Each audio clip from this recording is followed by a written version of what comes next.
Welcome to Pure Hustle Podcast. I'm Mike. And this is Orlando, and we're on episode 266. Another themed episode. Yeah, we're doing a themed episode, and these are exciting. It's we get to talk about something a little bit more specific. And if you've been watching our YouTubes and you're subscribed to us, you know our Monday minis. We have like a focused about 10-minute session where we go into some pretty good stuff. And if you haven't subscribed and watched those, go watch those. But we love our themed episodes on Wednesday. So this goes out on the podcast and on YouTube. But it's our opportunity to kind of dive into one topic or subject a little bit more. Go into a little bit more depth, and let us know in the comments below. Do you have any ideas of things you'd like us to do? Because we have planned coming up as we get close to the holiday season to be dropping a handful of like shorter episodes where they're a little bit more focused on things. So do you have any ideas, plans, suggestions of videos that we should consider dropping, podcasts we should consider dropping as we get into the holiday season? Let us know in the comments below, and make sure to like and subscribe. So what are we talking about today? So, I kind of feel like a lot of our episodes lately have been like, this is what you should do. Like, to do well, you should do this, which is fine. Like, I think we've established ourselves, enough that by now, like, we can actually speak on things and not be, like brand new resellers and trying to, sell a course or something. But at the same time, the original purpose of our podcast was to document, right? That's what we wanted to do. And through documenting, hopefully help others as they listen in and go, oh, you know what? I can relate with that, or I experience that also. And so this episode I titled We've Changed, and I don't know where this is going to go. It was just an idea that I had in my mind because I think you and I have changed a lot when it comes to reselling. I would say even in the last year, and a lot of reselling changes aren't necessarily tied into the business per se. Sometimes it's a family thing. Sometimes it's just, I don't know, midlife crisis. I don't know what it is, but things change, right? And so I know myself, I've changed a lot. And a lot of that pressure has been, my boys are getting older. And so my time commitment has been more to my kids than it's been to the business.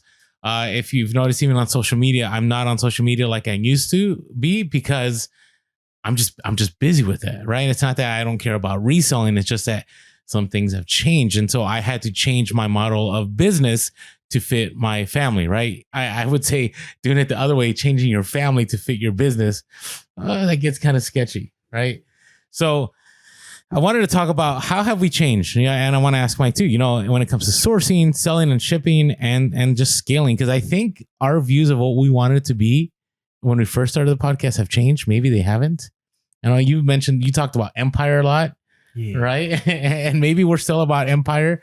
So first of all, sourcing. OK, because that's the very beginning of reselling. Right. You can't be a reseller unless you're sourcing. So have things changed in how you source or what you source? Yeah, I mean, definitely some things have changed as far as what I'm sourcing. When I first started, really, I didn't know what I was doing other than things that you would tell me to pick up. Right. So you might be like, oh, VCRs are good, or, these types of Hawaiian shirts or these. And I could never find Hawaiian shirts. And I sold quite a few VCRs, but they were a lot of work. And, I picked up a lot of shoes in the early days, and I still do have, several totes of shoes. And if I find a good deal on shoes, I'll pick them up. But one of the things I would do is I'd go into a thrift store, or I'd go to a garage sale, and I would just spend a bunch of time looking through shoes. Like that would be like one of the first things, just every shoe I'd look at.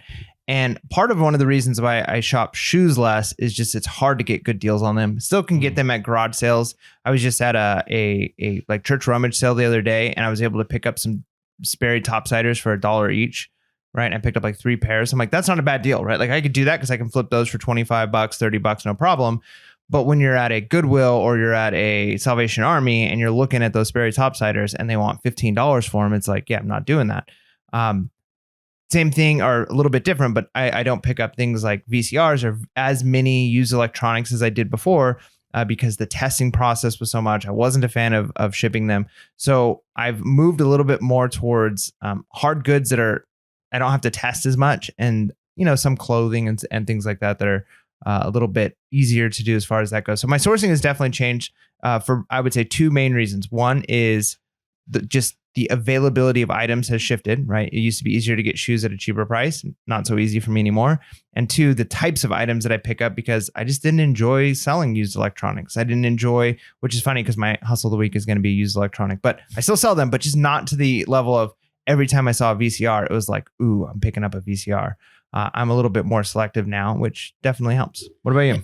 Well, so initially, and I think everybody starts here, I would pick up whatever made profit, right? It didn't matter. It didn't matter if it was, a shirt, a shoe, if it was a Christmas ornament, if it was, I don't know, underwear. I mean, whatever. It was anything, right? Anything, whether it was, tools or whether it was a big tote full of, all kinds of gadgets. I mean, it didn't matter. And so what I found over time was that was really hard to maintain. Now, I still do some of that a little bit. Like a deal's a deal sometimes.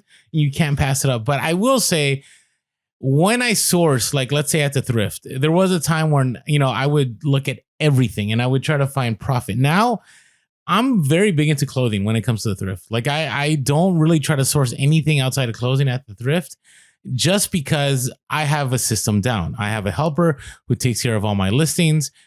I find that it's a lot easier to ship, right? And at this stage in my life, I can't spend, 30, 40 minutes trying to figure out how I'm going to, ship a massive item. Now, there might be a lot of profit in that. Don't get me wrong. There's probably profit that I'm missing out on. But to me, I can make up that profit by picking up 3 or 4 good pair of shoes, 3 or 4 good vintage pieces that are clothing. And again, so I'll give you an example. I had talked about, this is one of my hustles of the week, 3 or 4 weeks ago, right? I picked up a vintage San Antonio Spurs shooting jersey and I paid $450 at that estate sale. At that same estate sale, I picked up a KitchenAid stand mixer, and the average price for that was probably like $20, right, based on everything. Guess what I didn't list? The mixer. The mixer literally is still in my kitchen, and it has not been touched since I sourced it, right? And so I made more money on that shooting shirt than I would have made on the mixer. I still would have made maybe $150, $200, right? Maybe. Right. But the amount of time I would have spent testing the item, taking a video of the item, packing the item, where with this shooting jersey, all I did is spend maybe 3 minutes taking pictures, maybe 2 minutes listing it. And when it's sold, maybe a minute getting it folded, put in a poly, putting it, I put it in a box because it was an expensive one.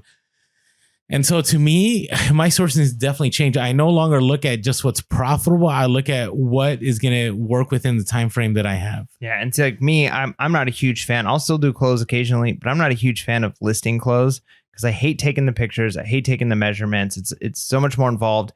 A hard good item takes up more space in my inventory, but a lot of times it's just snap, snap, snap, and then maybe take a picture of the barcode or list it right off the scan from the barcode.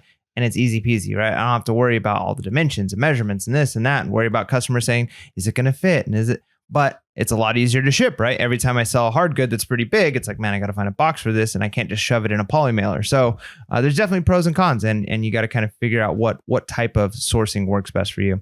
The next thing that kind of changed for us is where we source. I know for me, when I first started, it was a lot of thrift stores. I would do garage sales occasionally. I mean, I love doing the garage sales, but it was a lot of thrift stores. And, the thrift stores in our area have kind of just dried up. There's still a handful that I'll do occasionally. The hard part is with my schedule, it's much busier now that I've got 2 kids and I live further away from where I work and all of these things. So it's a little bit harder to do thrift stores, but I've kind of shifted more to sourcing OfferUp, local deals, Facebook Marketplace, and quite a bit more eBay to eBay arbitrage. I wasn't doing the first year. I don't think I did any eBay to eBay arbitrage. Then I dabbled in it a little bit, and then I was kind of prepped and ready as the thing that happened last year and got all crazy and the world kind of shut down. Wonder what that was. Yeah. So when that all happened, I was kind of ready to just switch to a bunch of eBay to eBay arbitrage, some OfferUp local deals and stuff. And it was a pretty smooth, seamless transition. And so I've kind of kept a lot of that. Continuing to source locally has been really beneficial. There's struggles with that, right? Because then it's got to set up time to meet somebody. You've got to worry about all these things. But the nice thing is, unlike a thrift store, I'm not worried about driving somewhere unless I know I've got the deal, right? So I can spend 30 minutes going out of my way to drive to a thrift store, spend a half hour to an hour looking around and realize, nope, there's $10 of profit here. Whereas I can save my gas, save my time, and only make that trip when I know I've got $100-$200 of profit in a deal I'm going to pick up. Yeah, I'm in the same boat. I hate saying this, but those of you who have been following us on social media, Pure Hustle Podcast on Instagram, the early days of, just 4 years ago, I used to do thrift stores a ton. I used to post a ton of stories. The reason I don't post the stories anymore is because I don't go to thrift stores. I go 4 times on a good month, maybe 6 times a month. Right. And sometimes I just go to try to teach people like, hey, this is what you should look for. Here's some comps. I do it for the gram sometimes. Right. Because again, the whole purpose of what we do is to help others out. And so sometimes I just don't need to go. I just go because, I want to help people out. And there's still kind of a fun to it. But I will tell you, the fun's kind of gone away from thrift stores for me. It's not what it used to be. And I'm not here to rant and whatever about the store that shall not be named, but we know as resellers that right now, obviously these thrift stores have understood that if they have their own auction sites, they can make a lot more money by just, cherry picking the good stuff and leaving all the stuff for the masses. Right. And so for me, it's way more effective, like Mike said, to set up a local deal, to find someone who has a collection or has, stuff that they haven't looked at for like 30 years and it's sitting in their garage, than to go to, 10 thrift stores in a day. It's really hard. Now, can Mike and I still find stuff? Sure, we can. But that 10 hours we can take care of in 1 hour by having a really good local deal. Now, I did want to say this in the fact that, you got to find whatever works geographically for you. Right. You might be in a place where thrift stores are the way to go. Right. You might be in a place where bins are the way to go. But I got to say, Mike, probably our best finds have been through local deals. Right. I can't think of the last time I went to a thrift store and I scored something that was a lot of money. Like that is rare. Now, the one consistent thing for Mike and I would say is garage sales. Right. I mean, I'll share our hustle of the week today. And it is another reason we go to garage sales because Mike and I don't know. I know for me, when I look at my best returns, they haven't always been in the major bulk buys. They're usually the garage sales because there are people just trying to offload stuff. They're not really looking anything up because usually when you're buying a collection or something, they kind of have an idea of what they have, right? They did a little bit of researching, not everything. And so you can still find major treasure that they haven't seen. Like my last Hot Wheels and Disney haul, they just were looking to offload. The difference was that they were going to do a garage sale if I didn't buy out all their stuff. And so luckily I came in and I bought all the stuff and I was able to make a lot of profit and I'm still selling a lot of that stuff. But yeah, I think life gets in the way of that too, right? In the sense that, doing all that thrifting, and if you got small kids or, that gets a little much where, doing a local deal, like it's not that big. Hey kid, just hang out in your car seat, let me make a deal, put in the car and you go home. So yeah, I mean, don't leave your kid in the car, but you got to do what you got to do. You get what I'm saying. You get what I'm saying. All right. So how often are you sourcing these days then? This has been one of the big changes. If you listen to the podcast regularly, you kind of know that this has been a recent change for me. But typically I would go to garage sales pretty much every weekend. Maybe once a month I would skip because of a family event or something like that. But it was pretty much every weekend. And then thrift stores would be maybe once or twice a week. Now that I'm doing local deals tend to be same about once or twice a week. And then garage sales is now every other week for me. Now, this was a big kind of painful thing in some ways because I do not like missing garage sales, especially when it's a weekend I sit out and then I see like you scored really good. It's like a little bit of that FOMO of like, man, I should have been out there today. It's rough. And to be honest, the opposite is true. There's times when you're out and you'll post something and you're like, today was a bust. And I'm like, ooh, good thing I stayed home. Right. But the reason I've kind of switched. Or you scored. Yeah. And sometimes it's me that goes out and I score. So the reason I kind of switched to every other week is I need to do more listing, right? My schedule is filled up quite a bit. The last year was interesting. I was able to semi work from home. And then this year now I'm back to work. I live, good distance away. I've got a commute. I'm trying to work out regularly. So that takes a little bit of time in the morning. So it cuts into some of my time that I have available. Now that I've got 2 kids, there's times where like I'm literally getting home, helping my wife put the kids to bed, and then it's like I'm going to sleep, right? So there's not a lot of time available. And so really Saturdays, I have Sundays as like my family rest day. We don't really do anything. Saturdays is kind of like my work day because I work 5 days a week. So Saturday is the one day, the sixth day of the week that I work. And so I have to kind of decide, am I going to go sourcing or am I going to list and get pictures taken, right? And so it's every other week.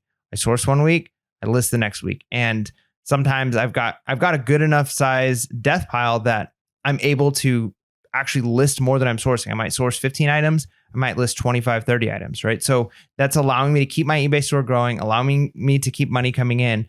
And eventually, if I get to a point where I'm sourcing and listing the same stuff pretty much in the same week because I don't have a huge death pile anymore, I might go back to every week sourcing until I build up a little bit of a death pile. But that was a change for me because I had to kind of step back and say, all right, I'm not going to source, which is hard. But the nice thing is, if you're sourcing but not listing, death piles are costing you money, right? Because that's potential profit you could have. That's capital you have tied up. It's space you've got tied up. And it's just a waste, right? I've literally spent money that I had in a bank account for an item that now is sitting on a shelf, not even listed. That's a terrible trade, right? So now that I'm listing things, I feel much better. And I actually feel better going and sourcing because I know I'm not just stacking up a death pile. I'm just laughing over here because everything you're saying is what I'm guilty of right now. But hear me out. So I don't have a death pile. I actually have, it sounds terrible, a death room. It just doesn't sound right. Yeah. You know what? I think I'm sure like the FBI is now watching and listening to our podcast. But you're on a list. Be careful what you say from now on. It just sounds horrible. But and everybody who's listening to this podcast is going to be on a list too, because, you know, you listen to a podcast where guys talking about his death room. But this started because I had some major hauls this past summer. And some of them I showed on YouTube, but I have not thousands, but 2,000 at least of items or more at any given time that I can list if I have the time. And I have a helper. And so it's not for the sake of me not listing. But part of the reason I did that, it was twofold. One is my oldest son is getting older, and both my kids are getting older, and they're in sports now. And now they're also, you know, doing things with the school newspaper, and they're doing this activity and this activity. And so I've come to a place where it's like, I don't know if sometimes I'll be able to source. Like, I love garage sales. It has to be the most amazing thing I have to do that will get in the way of my garage sales. And usually it's my son needs to go to some school event. But I came to an understanding earlier last year that, you know what, I need to have enough inventory that even if I'm not able to make it out, that I'm still going to be okay because I do this full time. And so over time, I've had all these major hauls. And so I have plenty of inventory to list. Now, the other thing is I've also cut down my sourcing as a result of having so much unlisted inventory, right? And so I don't need to source every day. There was a time I was sourcing every day. And, you know, there was a time when not every day, Monday through Friday. And what I mean is by every day, and Saturdays would be garage sales. Now I technically only source on Wednesdays, and I source on Saturdays when I go garage sales. Now I'll go on Thursdays every once in a while, just because there's some teacher discounts at some stores here in San Diego. And it's, you know, I need to go out sometimes and go sourcing just because I want to, because it's fun.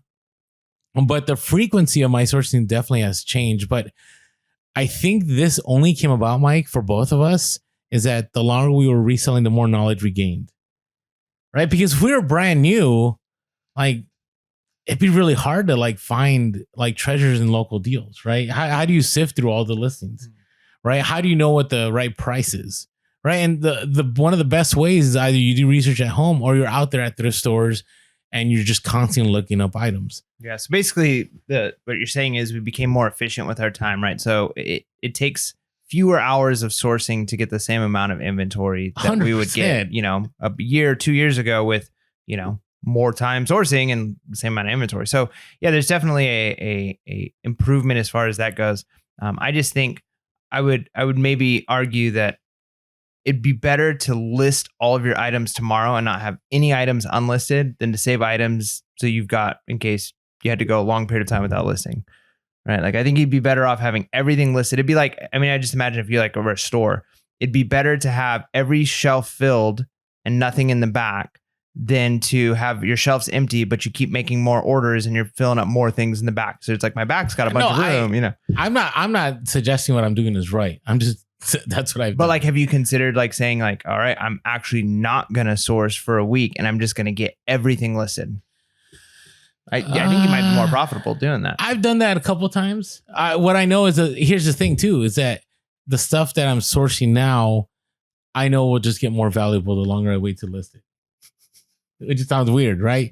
And it's been in the collectible field, it's been in the vintage field and so on, because things are scarcer. They're harder to come by. Now, I think Mike is right. I think, you know, it may be more profitable, but I'm in a season in life right now where I kind of had to slow down. And this is actually one of our last things we were talking about on the podcast, but I had to slow down, right? And the reason I had to slow down is, and Mike and I have talked about this, like I'm 100% sure by now I could be a multimillionaire if I just ignored my kids and just put in the work, like over and over and over and over and over and over and over again. Unfortunately, and fortunately, I have two amazing kids that stop me from doing that, which is good. It gives me sanity. I love my boys. And so I need to stop. I need to slow down. And so I think it's okay to slow down. Now, am I doing it right? Maybe not. It's okay. I'm open to criticism. You know me. I get criticized all the time. So I'm good with that. Let us know in the comments, by the way. So, but I'm sure I'm not the only one. I'm sure there were people that were doing amazing, and I still make six figures. That's what's crazy. I slow down. I just haven't got into the place where I'm making, seven figures. Right. But each year I've actually, I think this last year I went up, I think it was like 22% or something like that. Right. So the business is still growing. Right. But I just had to change the way I do things. So yeah, my frequency of sourcing has changed, but I think it's part of efficiency. Right. All right. Hey, before we keep moving on, if you have not signed up for our buymeacoffee.com/pure hustle to, show us some support, really appreciate it if you would. It's a very easy $5 membership a month. We keep getting new people that, join.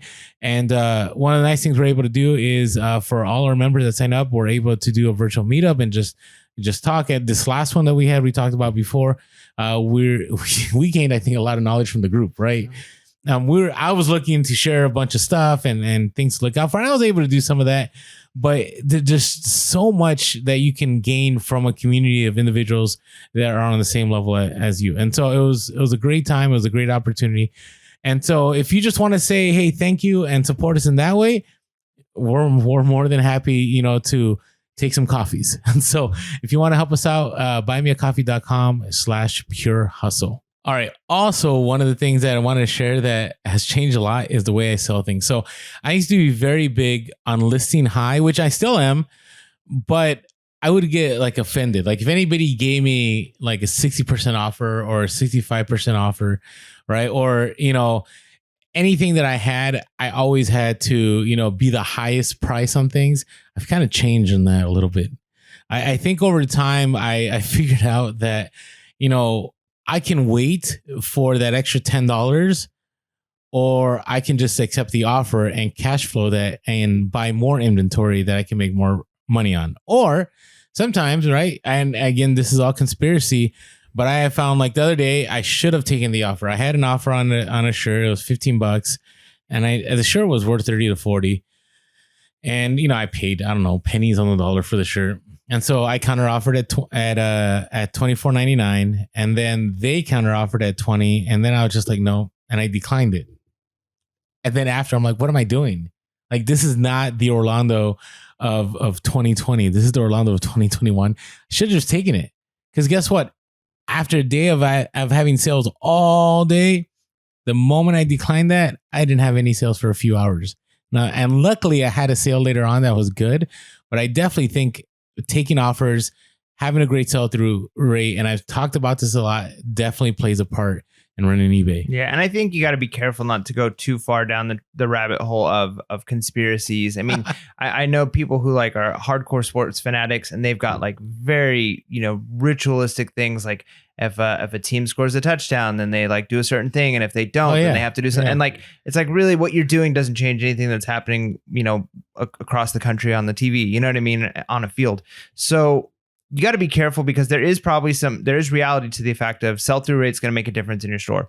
I don't think eBay is going to punish you if you get a lowball offer and you don't accept it, right? Like that doesn't seem legitimate. I don't think they've got a system in place to be that efficient, and that would actually harm them, right? Because they want your store to do well. They want you to make sales, but if you've got a bad store that's going to give them a bad reputation, they're not going to push it. I don't think they're going to punish you for not accepting an offer. However, let us know in the comments. Have you had a moment where you accepted a low offer and then out of nowhere you had a bunch of good sales? You can have, or vice versa. Yeah, I mean, definitely let us know. But either way, that's still going to be anecdotal evidence, right? Because 100%. So I agree. That's not going to prove a point either way. Because for every person that says yes, somebody else could say no.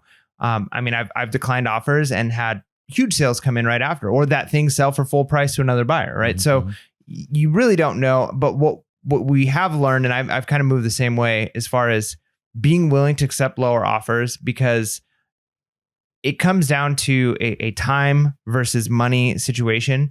And money today is always worth more than money tomorrow. Part of that is inflation, and part of that is the ability to take capital and make more capital, right? And of course, there's limits. You can't source infinitely. You can't just have more money and source more. Potentially, if you find good, outlets and things like that where you can buy wholesale or something, but your ability to source is going to be limited. But if you have capital, I spent $1 and I turned it into $50, I can then do more things with that. I can buy more items to sell. I can put some of that money into the stock market. I can invest it in another place. I could put it towards, a bill that's collecting interest. There's a lot of different things you can do with that money, or I can wait another 8 months and try and make $60 on that item instead of $50 on that item. And the reality is I could potentially, that's a $10 difference and you never know how long it's going to be. It could be tomorrow it sells. It could be a year before it sells, but you just got to realize how long are you willing to hold off for that difference, $5-10. And a lot of times, my wife will get a message on an offer and I'll be doing something and she'll be like, oh, do we want to take this offer or should I counter? And it's like, wait a minute. Is it worth the $5? Like we could counter instead of saying, especially if it was a low cost item. Right. Yeah. So if they're like, hey, they said 20, should I come back with 25? And it's like, is it really worth the $5?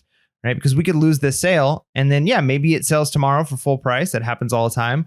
Or we could just take that $20 and now we can do something with it. And so we've definitely moved more towards that. We don't take stupid lowball offers that are just ridiculous. And I don't think we're punished because we don't do that.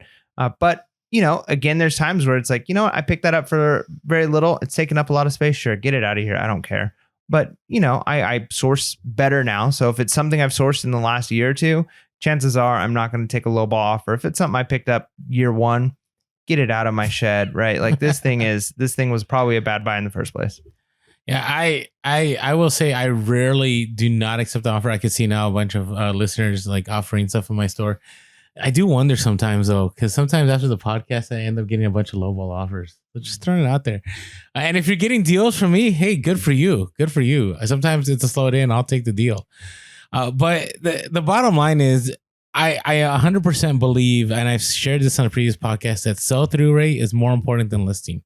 If you're consistently selling through stuff, you can go a good amount of time without listing as long as you're having those sales. Now, things will slow down, but I do think sell-through rate is very important. Now, returns. So this is kind of interesting. There was a time when every single time I got a return, I got it back and I'd inspect it and make sure everything is all good with it. I stopped doing that because what I've recognized, like, what am I really going to do? Now, if it's a new item, I'll look it over to make sure it hasn't been tampered with. But if it's used and the person, all the time we had the notorious Skechers debacle, right? Where you send Skechers and they would fall apart like the day after you got them to the buyer. There's times that I'll get returns and they end up at the UPS store and I'll just refund it before I ever even pick it up. It might be like a week or two. And the reason that is because my time is valuable. Like I could spend more time listing items instead of driving all the way out to the UPS store, picking up that item, looking it over, making sure it's all good, and giving the refund. Because 99% of the time, I'm going to give a full refund. It's going to be the rare exception that I give a partial refund. Does that make kind of sense? Yeah, I've kind of moved that same way. I mean, as long as it shows like, hey, the item's been delivered. You know, we have a postal service that collects our mail. It's like, all right, if they've sent it. Usually it's not a huge, if it's like a $200-$300 item return, I'm gonna go check it, make sure it actually came in the box. But yeah, most of the time it's like, oh, it's been delivered, I'm gonna issue the refund.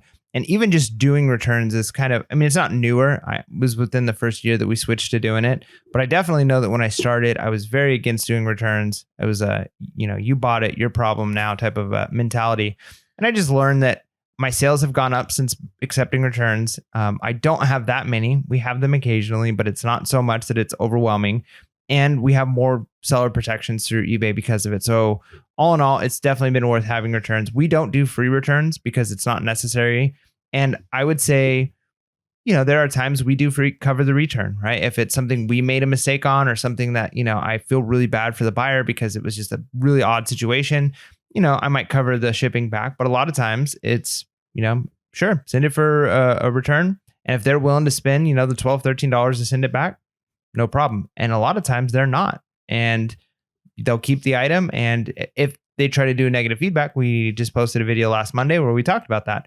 Hey, I offered a return. I offered a complete refund and they didn't ship it back and they left me a negative. So you're probably going to get that negative removed because, hey, you're showing you're willing to do whatever it takes to make that customer happy. And they're the ones not following through. So, yeah. And it's not to say that getting scammed isn't a possibility. Like with electronics, I have moments where I'll send in something. All right. I'll send it to the buyer.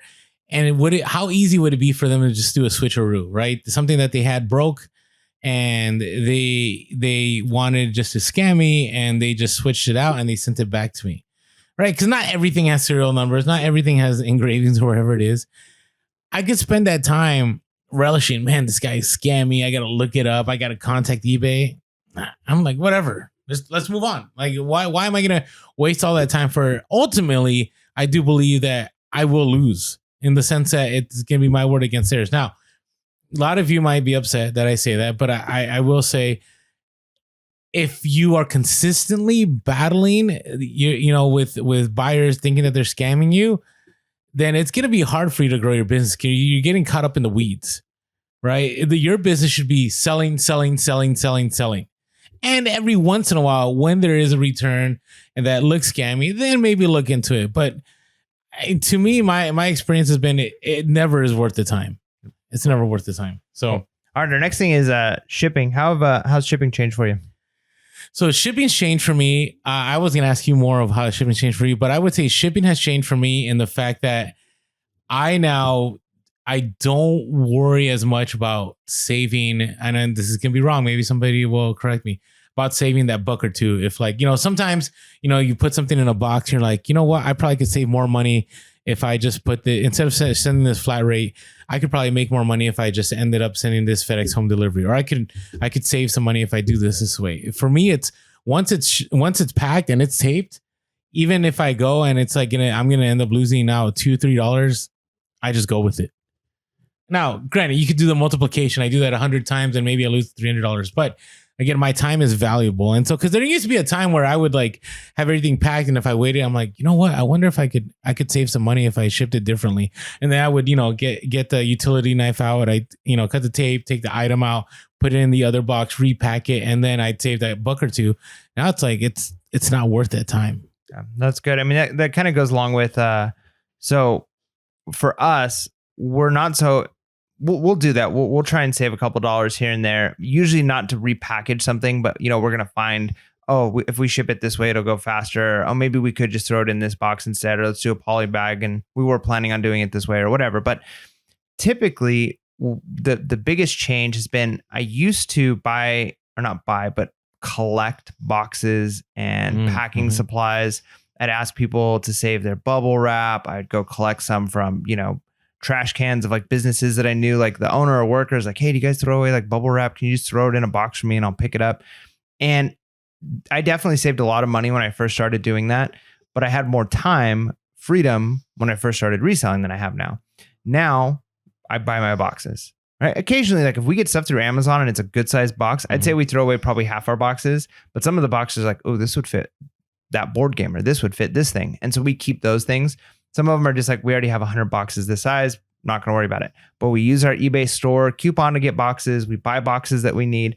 And we use American Bubble Boy, right? So one of our sponsors for our podcast, we love American Bubble Boy. I just placed another order the other day, and it's going to be here. I placed it yesterday, and it's already on its way. It'll be here tomorrow, right? So 2 days, I've got my bubble wrap. Use our link in the description. Or Pure Hustle Podcast. I tried to use that code. It didn't work. So I don't know if we need to double check that Pure code. Podcast? Yeah. If it's your, I think if you're buying again, I think it doesn't work. It doesn't work. Okay. I think it's first time now. Gotcha. So if you're a first time buyer, use Pure Hustle Podcast. Well, let's just throw the ad now. So that was what I was doing. Oh, is that what you're doing? You didn't realize. I thought you were just weaving into the story. Yeah. Well, that's how you do good advertisement. Okay, like, right. or we could say, and this next part of our podcast is brought to you by American Bubble Boy. And this is not organic at all. Buy American Bubble Boy. It is good. All right. Anyways, AmericanBubbleBoy.com. Use our promo code Pure Hustle Podcast. If it doesn't work, DM us. I'll work with American Bubble Boy and we'll try to sort this all out. But I do think we are launching something new here pretty soon with them. So stay tuned. Okay. Now I do have a question for you. So this is one thing I stopped doing.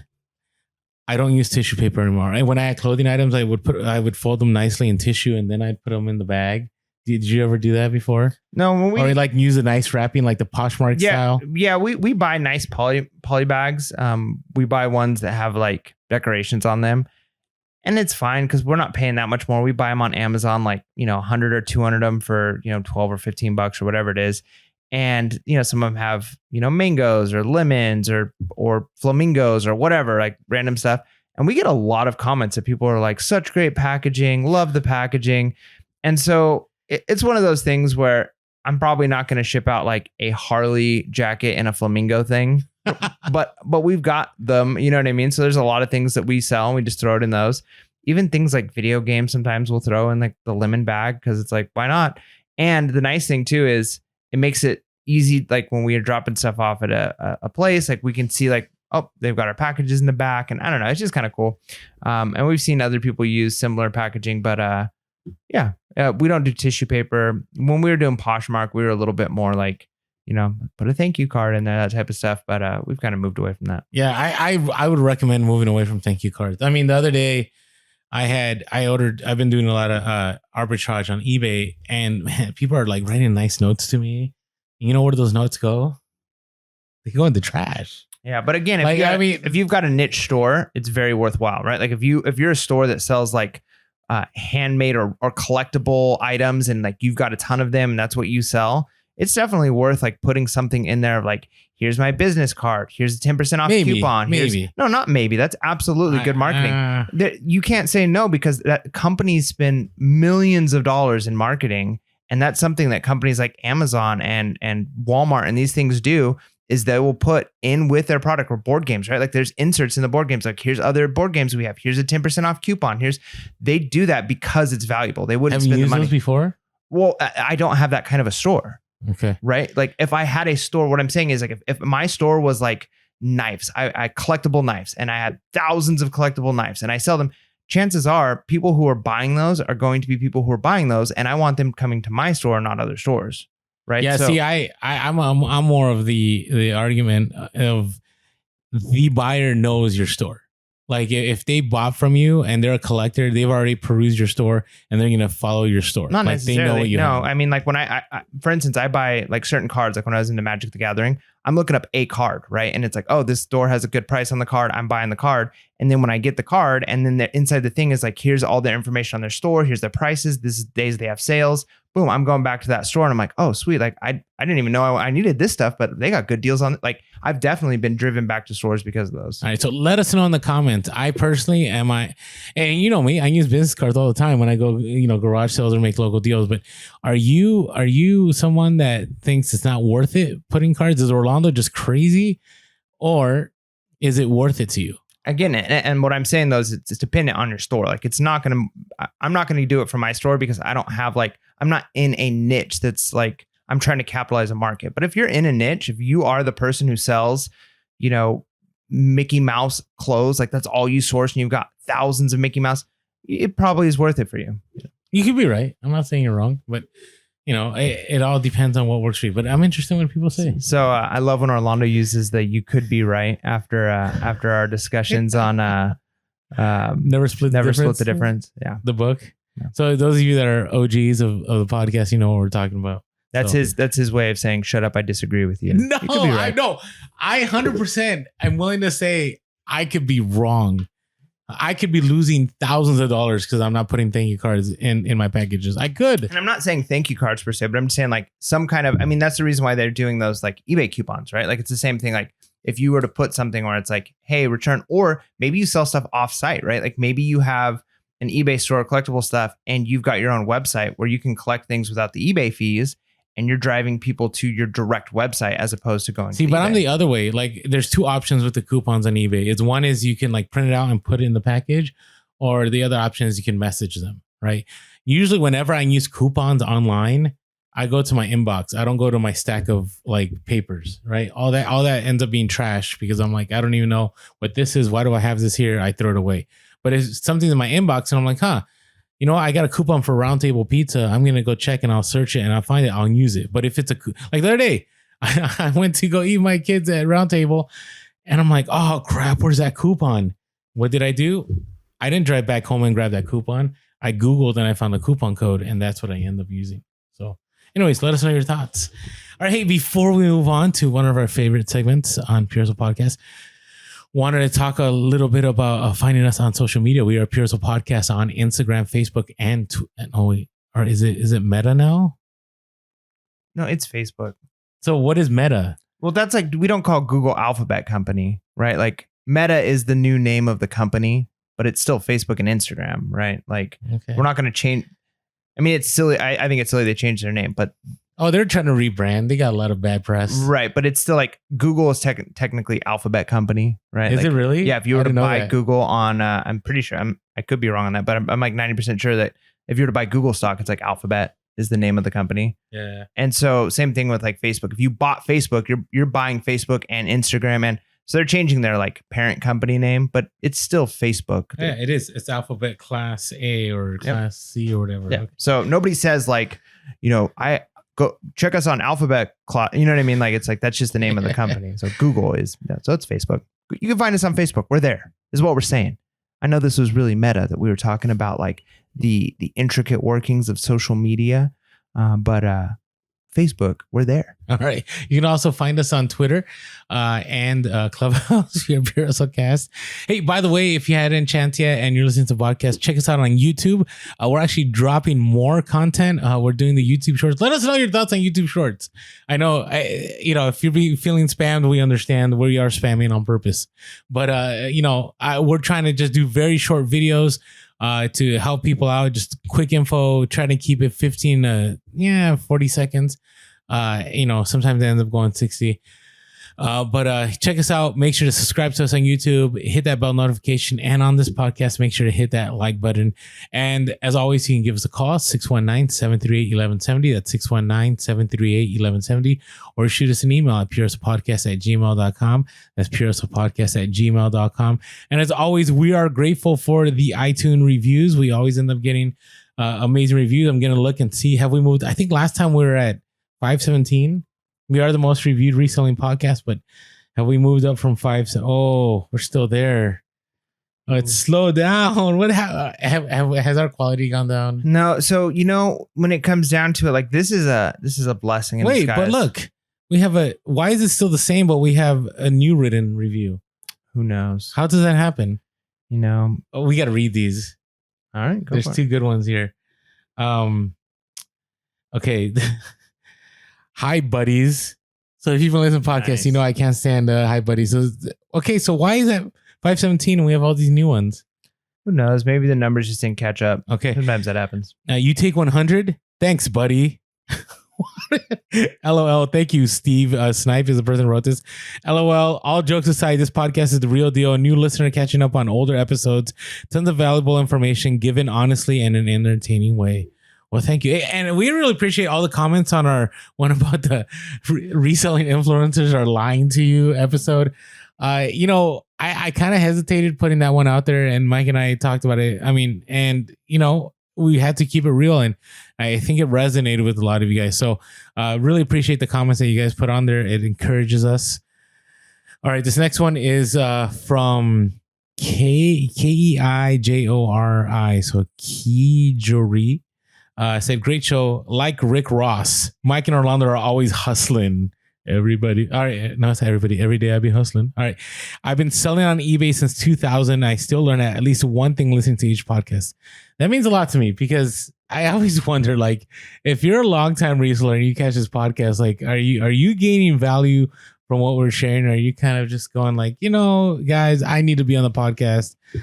This is old information, because we want to be out there for everyone. And sometimes, that isn't always the case, but we always want to share that information. All right, let me finish up. I didn't finish up that one, though. Let me finish it up. All right, so said, great show. I have listened to every episode. Keep up the great work, guys. All right, so thank you so much for sharing. As always, go to Apple iTunes and write that review. All right, without further ado, we've got, come on, hustlers. It's the freaking hustle of the week. Yeah, hustle of the week. All right, our first one comes from Kiana, IG handle at Thrifting and Assisting. So went to a garage sale and came across a vintage Scream Ghostface Gen 2 Halloween mask. Nice. Scream is, you remember those? Yeah, Scream is one of my wife's favorite movies. We watch the series a lot, and they're actually coming out with a new one. I just saw the trailer for it. I went and saw Dune in the movie theaters, and it was amazing. Okay, good. Book. I'm watching that next week. Yeah, such a good. Right. And one of the trailers was for a new Scream movie, and it's funny because it's a lot of the older characters, again, like, okay. And so I remember the Scream masks for sure. So, anyways, Kiana paid $1 and sold it for $339.99. That's pretty awesome. And it's for Gen 2. I wonder what the first generation ones went for. I don't know. That's pretty impressive. I don't know. That's a bolo, right? I kept looking everywhere because people were talking about these probably back in the summer, and I just never saw them, But Kiana, nice pickup. Think about it. I maybe I had one. I'm pretty sure I had a couple too when I was in high school. Oh well, it is what it is. All right. I'm not going to ask why you have a death room and death ghost face masks. Yeah, let's not go there. All right. Anyways, this is from Chase, IG handle Chase B423, repeat hustle of the week. He's had some awesome finds. We had one where we shared an Ertl collection that he picked up. Ertl is a great vintage toy brand to look out for. He had one that we didn't share. He came across like 100 Bratz dolls and sold them for all kinds of money. So a lot of good stuff. So this one I wanted to share because sometimes we don't think about this. So I went to garage sale, arrived at 11 a.m. on a Saturday. Okay, that's already like, it's time to close up shop. There's probably nothing there. But this sale had been going on since Thursday already.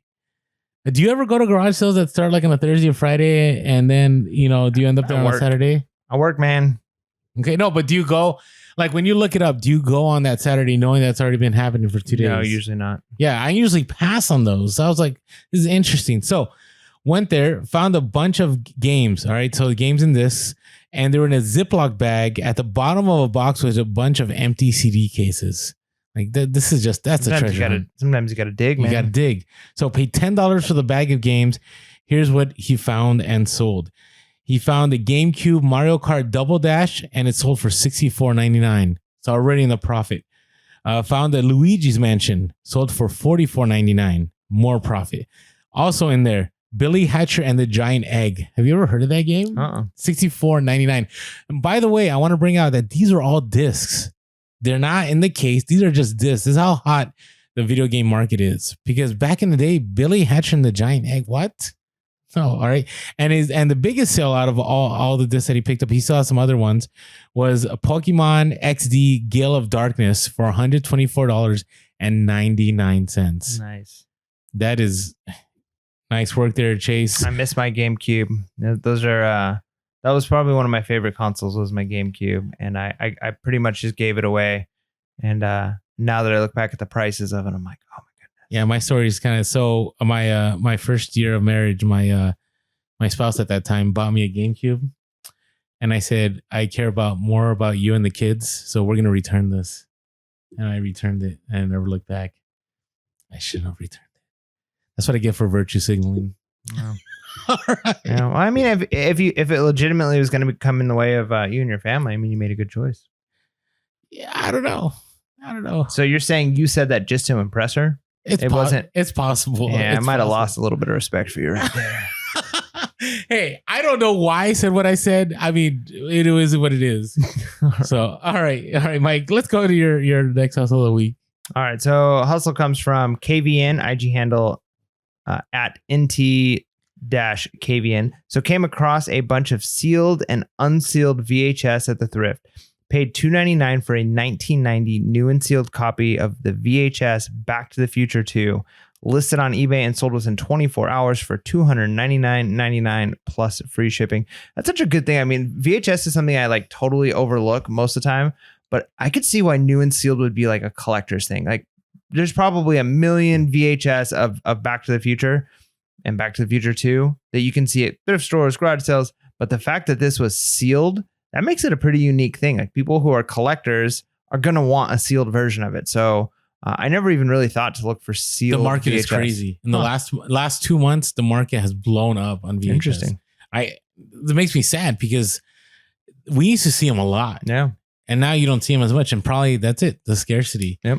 But the market has blown up on VHS. So keep an eye. And I just want to make a correction. So IG handle for Kevin is NT_KVN. All right. What is your hustle of the week? All right. So my hustle of the week, one of my first videos I did of us doing like garage sales, and not us, but me doing a garage sale, and we ran into each other.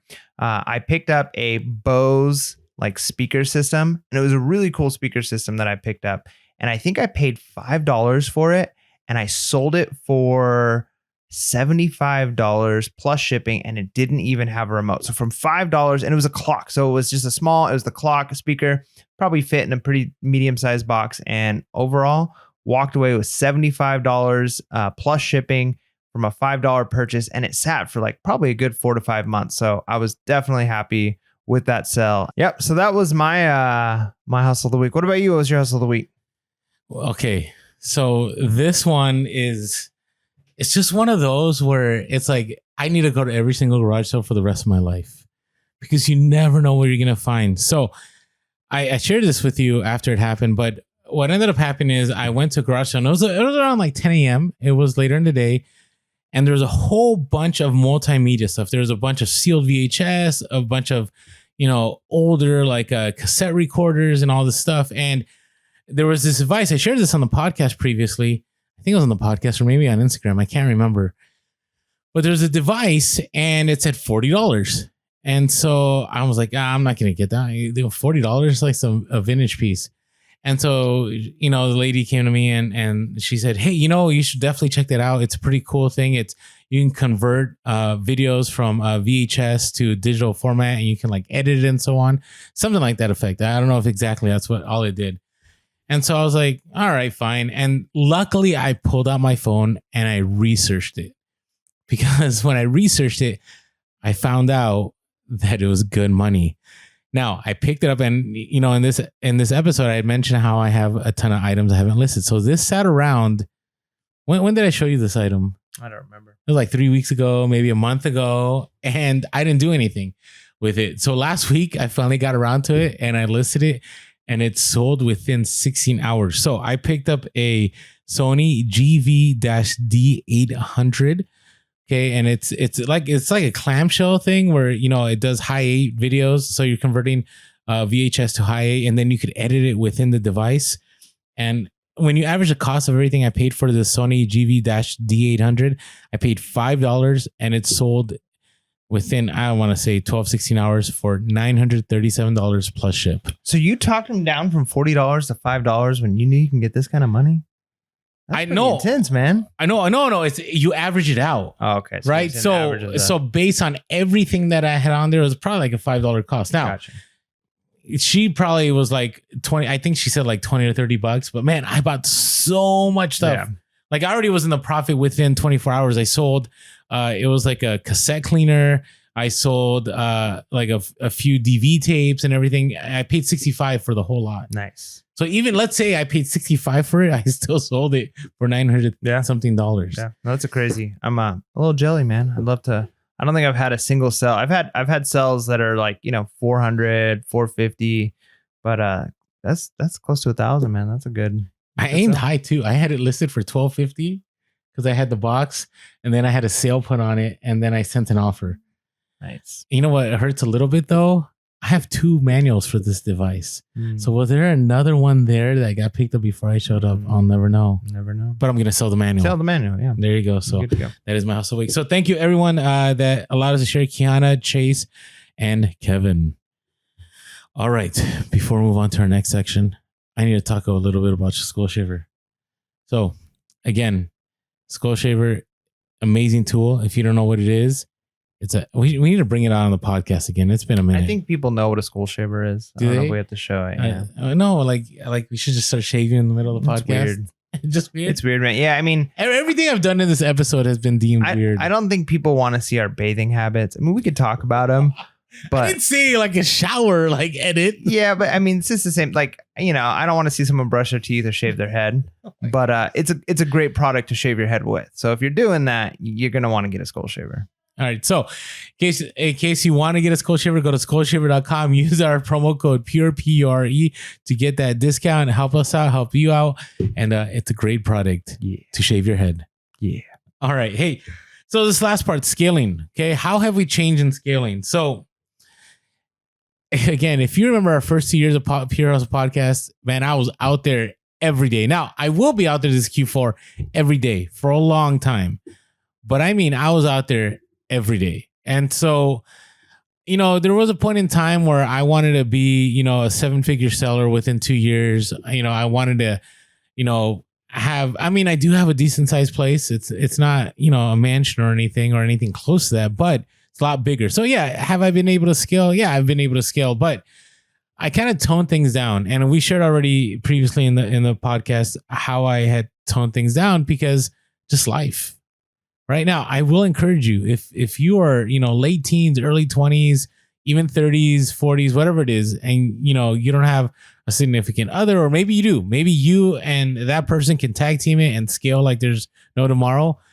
Or if you don't have kids, there's so much more available to you. But for me, I've had to change. And so I really thought I thought I was going to be in a different place as far as the podcast goes. I'd be owning a warehouse and all this stuff. And I think this last year, with the thing that happened where everything got shut down, I think I came to the realization of, I don't think this is the time for me to go to that level. Right. So I did slow things down. Now, did my inventory go up? Yes. Did the amount of sales go up? Yes. Did my business grow? Yes. But not at the level that I wanted. And sometimes you got to be okay with that. I don't know. Where do you land on all this? Are you still empire building? No, I mean, without jumping ahead too far, like one of the things is the end goal that we're going to talk about. And my end goal has kind of changed. So it's not necessarily empire building. It is, but in a different sense. I'm trying to think forward like 2 to 3 generations, right? I'm trying to leave something for my grandkids, right? I want to build something, some kind of a durable household, a property, land, reputation, and potentially some kind of a business that I can pass down and that would be beneficial to my kids and my grandkids. And so that is definitely something I'm trying to do and trying to build. And the speed of the scaling though is kind of changed in the sense of when my wife and I first started doing the reselling, we scaled quickly. We worked really hard together.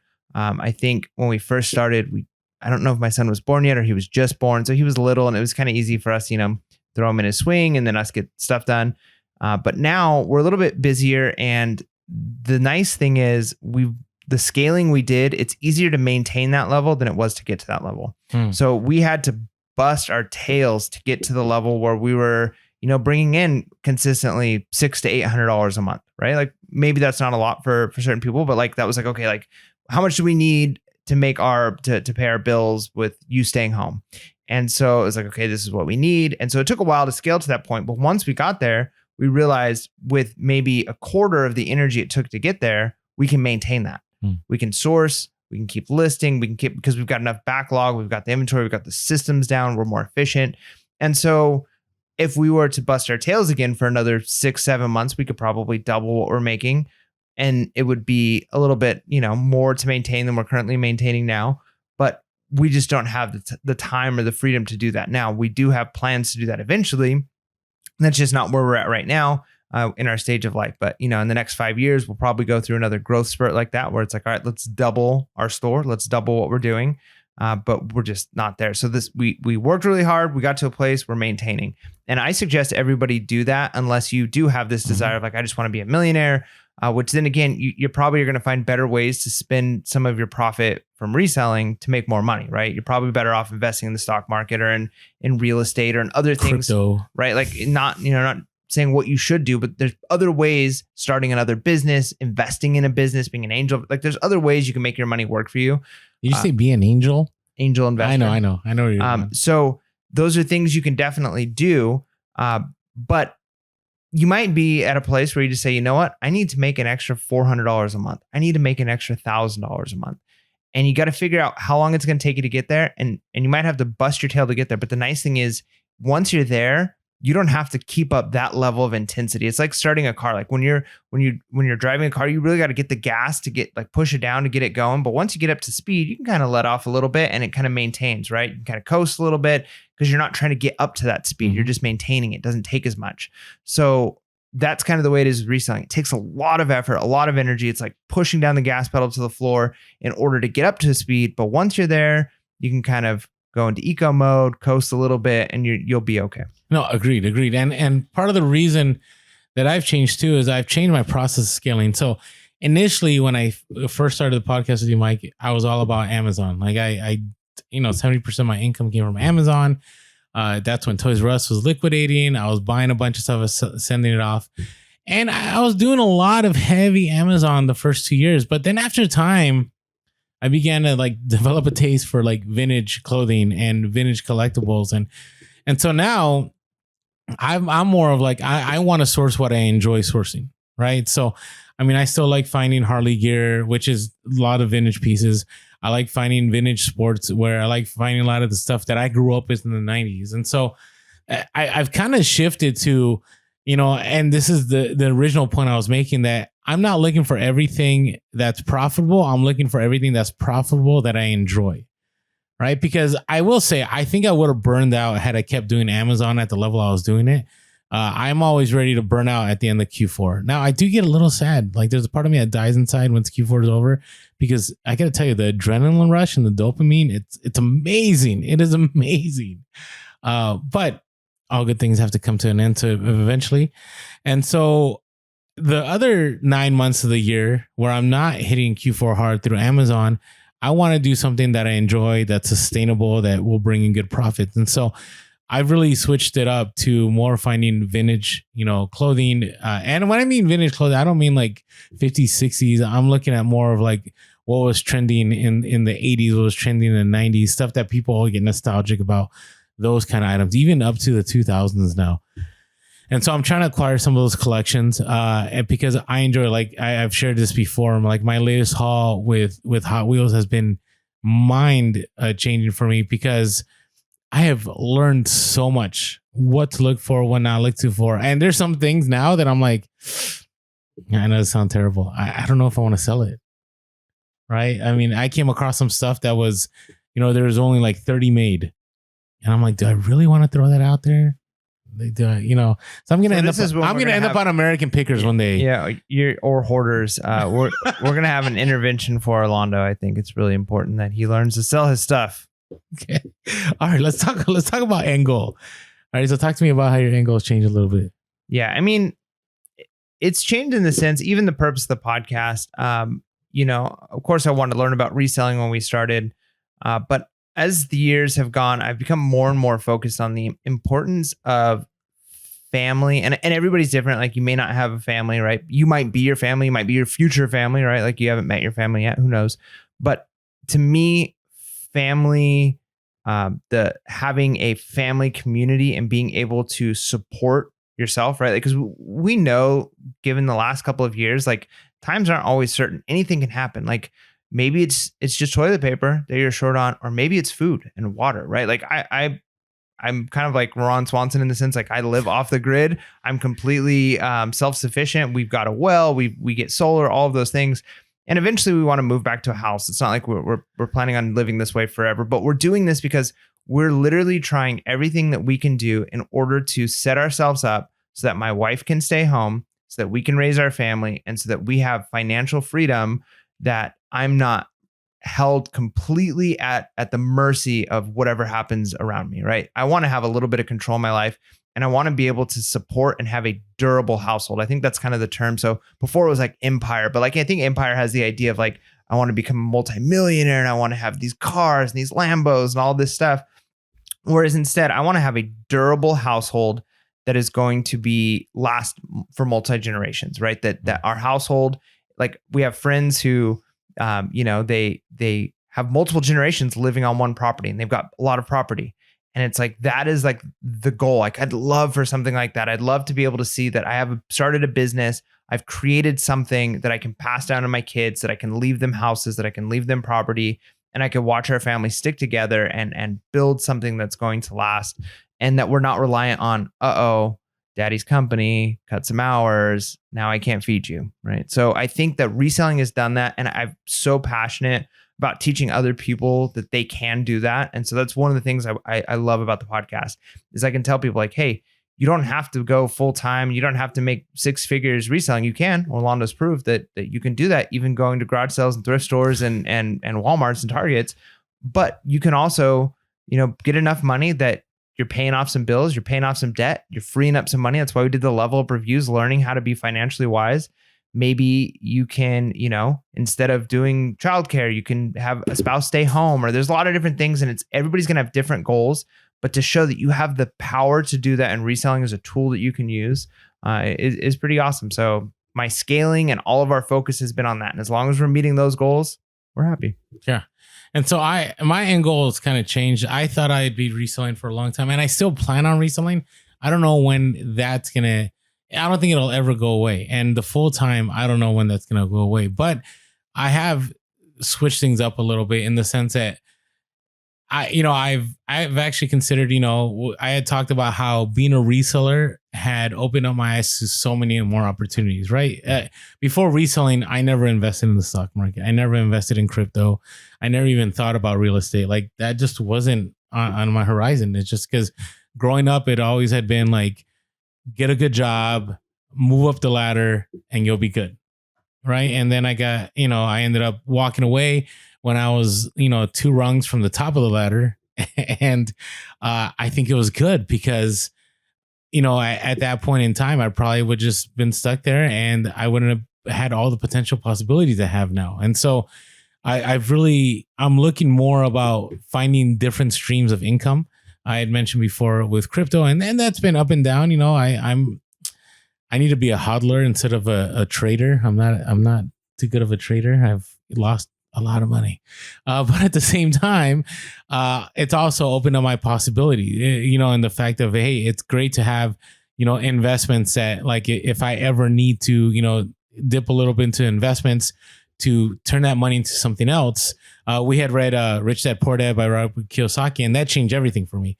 I used to have a nice nest of money in savings, but was I making 1 or 2%? And so I've kind of switched that up, and I don't have much in savings anymore. Instead, I have it in different businesses that I'm investing, some high risk assets. That's what it is. Again, this wasn't even part of my vocabulary. It still isn't part of my vocabulary because, again, all I knew was get a good job, work hard, and that's all there is. That's the only way you're going to make money, right? And Rich Dad Poor Dad, I think that's the Poor Dad. Yep. Right. Yep. And I didn't know any better. He's an educated, hardworking person who, spends his money. Who was an educator. Was an educator, yeah. And it kind of reminds me, I think it was Elon Musk that made the tweet. I might have mentioned this on the podcast already, but I think it's such a great quote. This would be like a great quote of the week, maybe every episode.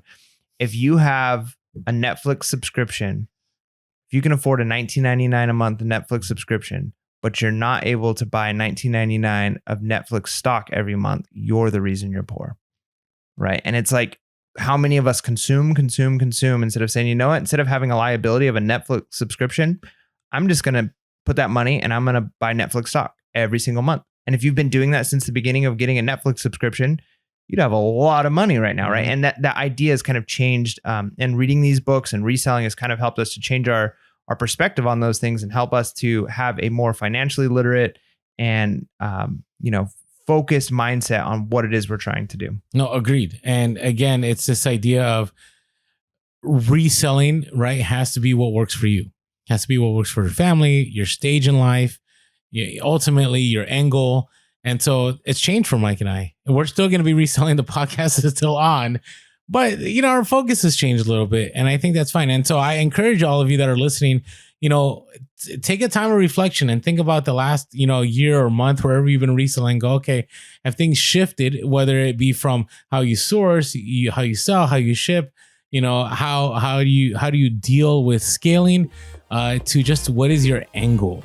All right. So hopefully this brought value to a lot of you, this episode. And as always, we're appreciative of all of you. And with that being said, make sure to be real, be relevant, and be reselling. Peace.